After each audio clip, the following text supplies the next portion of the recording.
Good day, everybody. My name is Terry Paggi. I am an investor assistance specialist with the U.S. Securities and Exchange Commission's Chicago Regional Office. Today, we would like to present to you some information that we believe is very important in helping protect you from being victims of COVID-19 investment scams. So, what we would like to do is begin with a disclaimer. We want people to know that anything that we speak about here should not be considered as any type of legal or investment advice. And some of the things that we will cover are red flags of fraud, some specific coronavirus or COVID-19 scams that we have seen, other general investment scams, some steps that you could take to protect yourself, and some of the SEC's resources. So let's start with some red flags of fraud. These can be something as simple as, the old adage, if it sounds too good to be true, it probably is, and that also pertains to investment fraud. Promises of high returns with little or no risk. Investments are just that, they are risky. There's also a chance of reward, also a chance of loss, but that is the whole point behind the investment plan. There might be a lot of pressure to buy right now. This deal will not last. If you wait, people are going to snap it up, and you'll be left high and dry. There might be a lack of documentation, no public filings, no statements, no prospectuses, and it might involve unlicensed or unregistered salespersons. So let's look at some unsolicited offers, and this is where the offer comes to you, and or I should say the salesperson comes to you, and you're not searching for an investment. Some of these examples: cold calls on the phone, email, through social media, Facebook or Twitter, through radio and newsletters, direct mail even, and the free dinner seminar type of thing where they want you to come and sit and listen to them speak. The best way to respond to these is just ignore them. If you choose not to, please always do your research. Now, some of the persuasion tactics of fraudsters vary. We'll look at, the phantom riches, just kind of giving you an example of this is what you can have if you invest with us. Source credibility. They may say, I will give an example. One of the complaints that we received in our office, the website used by the fraudsters included a picture of Warren Buffett, who actually had nothing to do with the investment, but his picture up there kind of gave it some type of credibility that he was involved in it, and if he's involved with it, it must be good. That's not always the case. Social consensus. They may be targeting a group, and so-and-so did it, and John Smith has done it, and if you don't get in on it, you're going to be left out. Again, scarcity. This is the sense of urgency. If you don't go now, it's going to go fast, and you'll be left out. And then the reciprocity, one we don't really see too much of, however, but it's, hey, you do this like investment with me, and I will return with a larger favor. Okay, let's look at some specific Corona and COVID-19 investment scams. So we'll look at fraudulent stock promotions. Be very wary. These companies are coming out saying that they either have a cure in the pipeline, or they're converting a business to give some type of COVID-19 support. You know, whether it's PPE, which is personal protection equipment, cleaners, you know, whatever have you. Okay, they and anything could be done with a computer now to make everything look legitimate. The promotions may give you like very big charts and graphs and showing this is where they project everything to go. Be very wary. It probably will be promoted through social media, whether Facebook, Twitter, bulletin boards, chat rooms, even an unsolicited phone call. And again, if you invest a lot of money, there's a very good chance you could lose money. This is a term, a pump and dump. These typically involve what we call penny stocks, microcap companies. Okay, these are very affordable stocks, very cheap. And what they do is they involve through some way of kind of making the company look better, and thereby causing the price to rise when people start to buy. Okay, and there's a lot of this buy now because it won't last. One quick story is if anybody here has watched the movie Wolf of Wall Street, that individual did a lot of his business in penny stocks and pump and dumps. Like cases like this, you'll see that many times the shares, often some are, I mean, we're talking pennies, sometimes, you know, less than a penny a share. You know, they buy 100,000 shares, and let's just say at a penny a piece. So it's not really costing them a lot of money, and then they get on social media and they start, you know, you're looking at it and you think there's maybe a dozen different people being involved in this thing, and how great it is and what this is going to do, and boy, I can't wait to buy more. And it's actually one person with, you know, a dozen different accounts on this thing, all going at one time, you know, pumping this thing up. And then people start buying it, and that share that was trading at a penny a share is now trading at a nickel or a dime because of the people buying it. Once all the shares are sold, the price starts to fall, and the fraudster walks away with the money, and you are left there with pretty much worthless stock.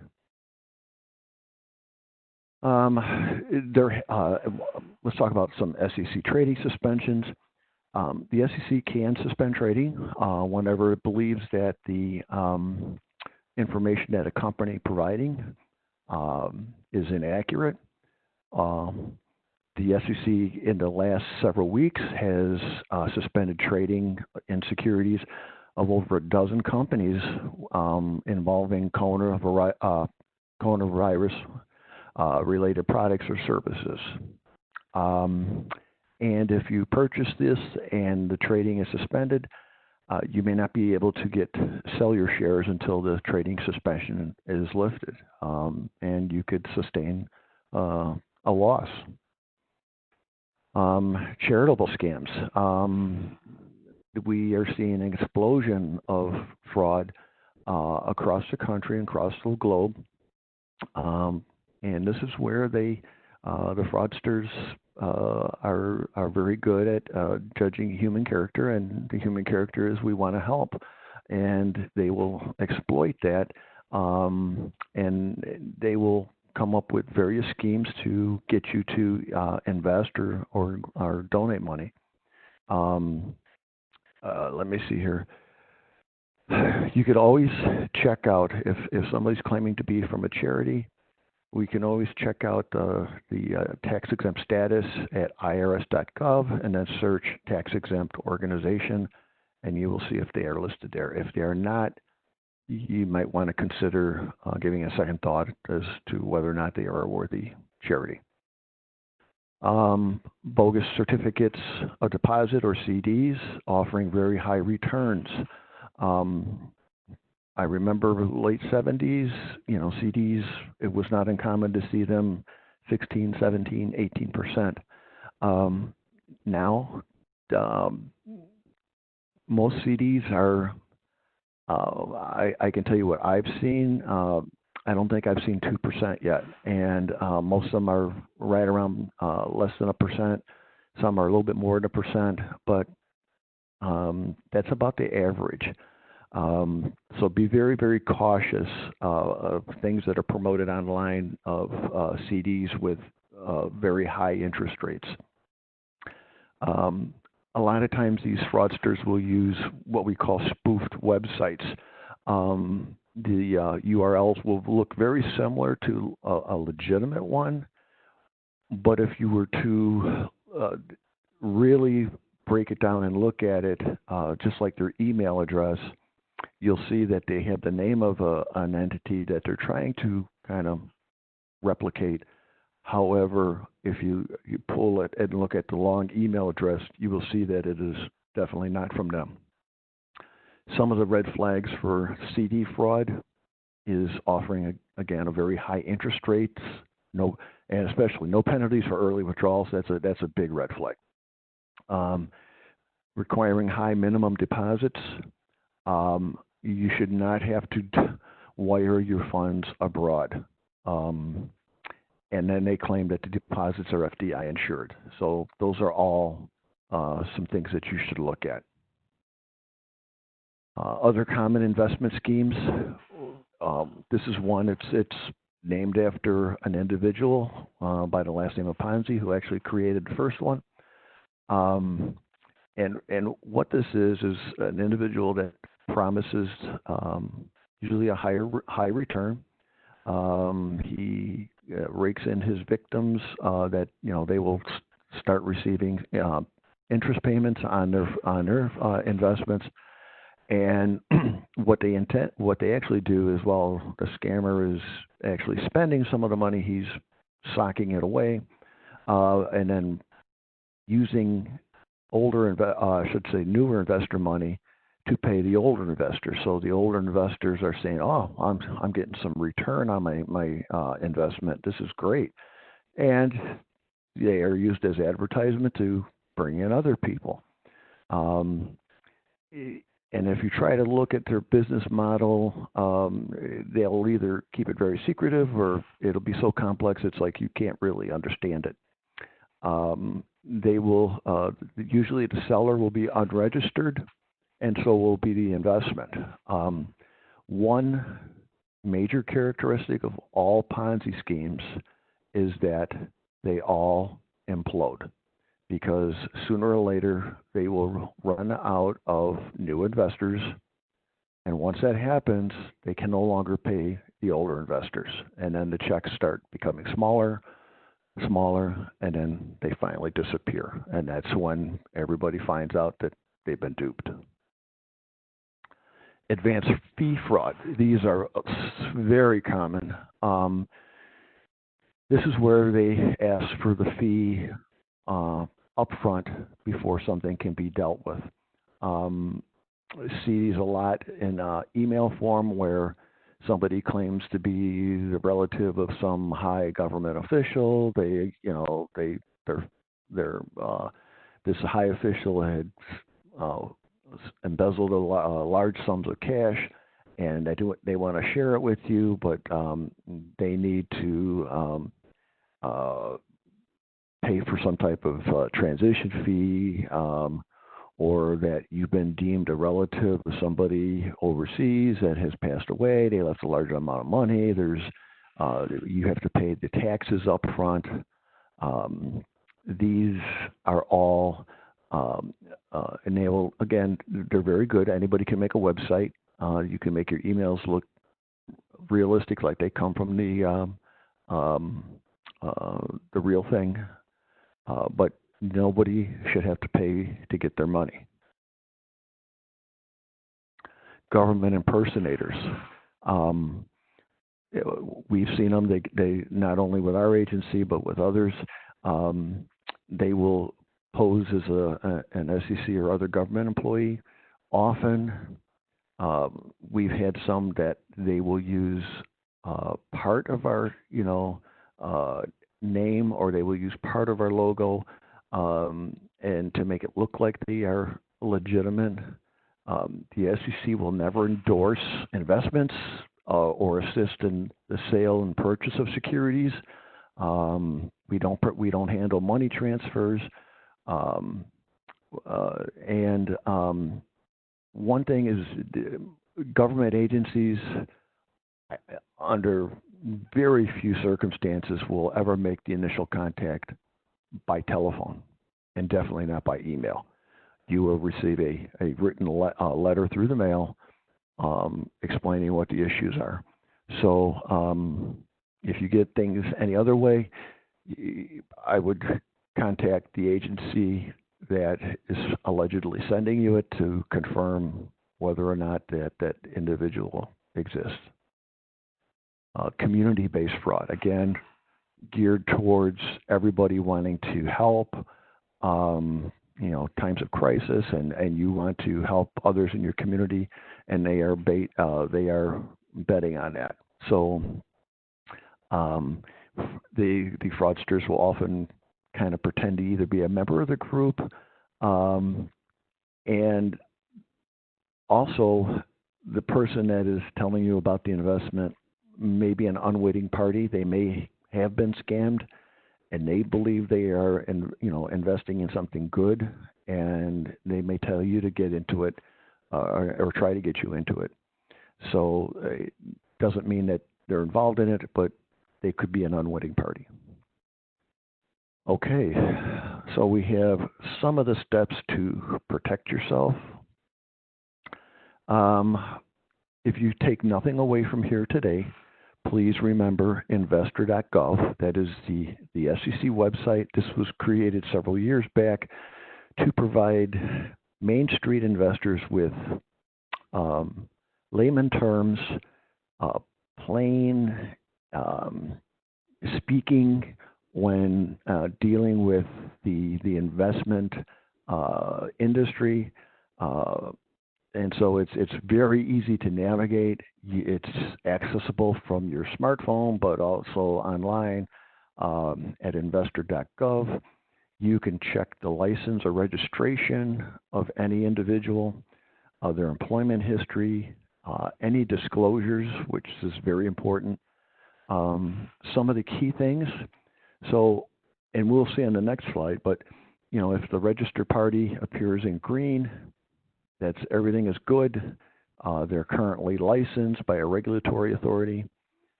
Sometimes you may see it'll be up here in gray, and that will mean that they were registered at one time, but currently not.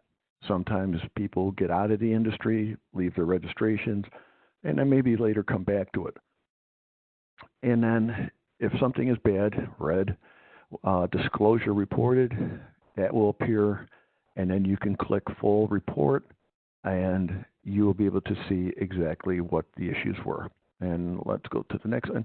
And you will see this pretty much looking like this. This is what you will see. And so, and in the next one, the person's name will be up there, whether or not they're an investment advisor or a broker, what firm they're with, how many disclosures they've had, how many years of experience, how many different firms they've worked with, how many licenses they hold. Everything can be found on there. So it allows you to make a very informed choice whether or not you want to do business with an individual. You can also research any investment. So under EDGAR, which is an electronic depository of records for publicly traded companies, you could see if they are registered. Everything that if they are publicly traded and they're registered, you will be able to see their quarterly financial reports, their annual financial reports. Anytime there's a significant incident, like if, just to say the company's being sued, that'll be in there. These are required filings to allow investors to make informed choices.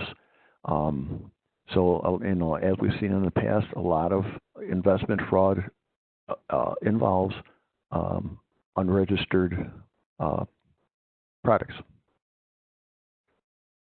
And this is what EDGAR looks like. You could see right there, company name, very simple. Put the company name in there, hit search. It'll take you to a page, and you will be able to see all their filings. This goes back to 1996, because that is when the electronic filing began.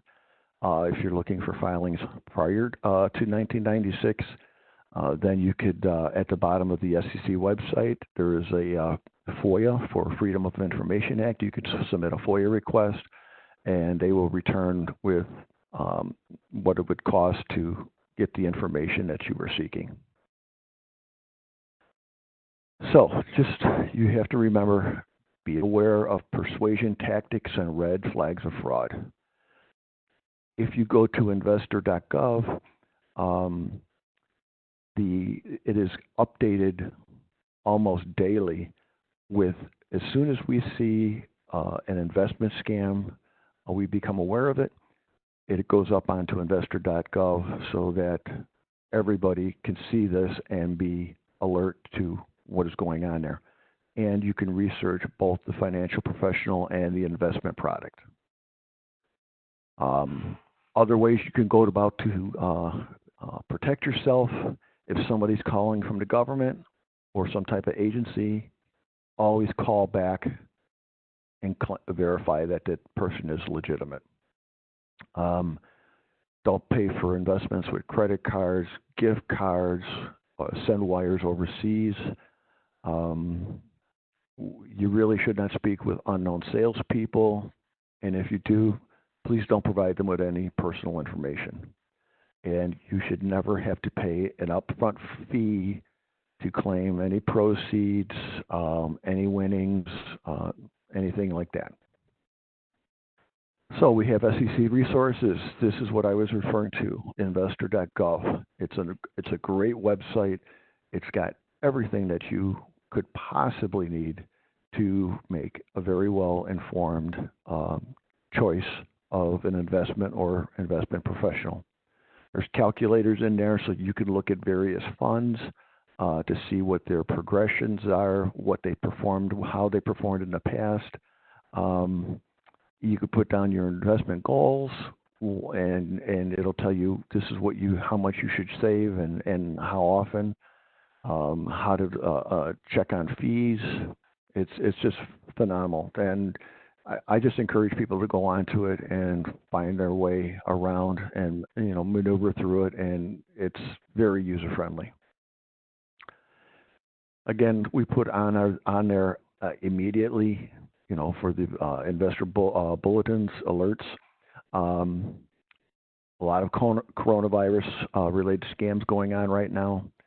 Many of these are targeting Main Street investors. Unfortunately, faith-based communities are not exempt from fraud. We see people committing fraud within various religious sects.